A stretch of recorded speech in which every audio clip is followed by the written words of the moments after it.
மாடை பத்தி சொல்லுங்க. இதான் நம்ம ஹெவி சைஸ்ல ஒரு தலைச்சங்கடை இருக்குன்னு சொன்னீங்க. அந்த மாடை பத்தி சொல்லுங்க. அப்படியே நான் அந்த தலைச்சங்கடை ஹெவி சைஸ் சொன்னாங்களேண்ணா, இதுதாங்கண்ணா. ரெண்டே பல்லுங்கண்ணா. ரெண்டே பல்லு தான். ஆமாங்க, கிடையாது ரெண்டே பல்லு. மடி பாயிண்ட் பாருங்க. ஓகேண்ணா, ஓகே. ஈத்து மாடு மாரி இருக்குண்ணா மடி பாயிண்ட்.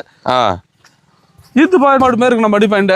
சரிங்கண்ணா. இப்போ என்ன வாங்க உங்களுக்கு நெஞ்சுக்கு வருமாட்டுக்கு? அண்ணா கிடையாது, கண்டிப்பா நெஞ்சுக்கு தானே இருக்குது. சரிங்க. என்ன மாடு கடைசியெல்லாம் இல்லை 6 வருஷத்துக்கு வந்துருங்களாட்டுக்கு. என்ன இவங்க இன்னும் பல்லு முறி இருக்காங்க, நல்லா ஆளா இருக்கட்டும். இல்லை ஆளு பார்த்தீங்கன்னா நல்லா பெருசா இருப்பாங்கண்ணா, முரட்டா இருப்பாங்கண்ணா, நல்லா வெயிட்ல இருக்குண்ணா. சரிங்கண்ணா, சரிங்கண்ணா. இந்த கெடேரி நல்லா பேட்சில் அமைஞ்சிருக்கேன். நல்லா பீடு ஆஸ் கொம்புண்ணா. சரிங்கண்ணா. நல்லா ஆஸ் கொம்புல அமைஞ்சிருக்காங்க. ரெண்டே பல்லுண்ணா. ரெண்டே பல்லு. தலைச்சல்ல 25 லிட்டர் பீஸ்ண்ணா இது. சரிங்கண்ணா, சரிங்கண்ணா. ஏன்னா தலைச்சல்ல இந்த அளவுக்கு மாடு குவாலிட்டியா கிடைக்கிறது கஷ்டம் தான். பாத்தீங்கன்னா நல்லா பீடு குவாலிட்டிங்கண்ணா. சரிங்கண்ணா. நல்லா ஒரு மடி பாயிண்ட் பாத்தீங்கன்னா நல்லா அம்சமா இருப்பாங்கண்ணா. சரிங்கண்ணா. பாருங்க, இவங்களும் ஒரு வாரம் ஆயிடுவாங்க.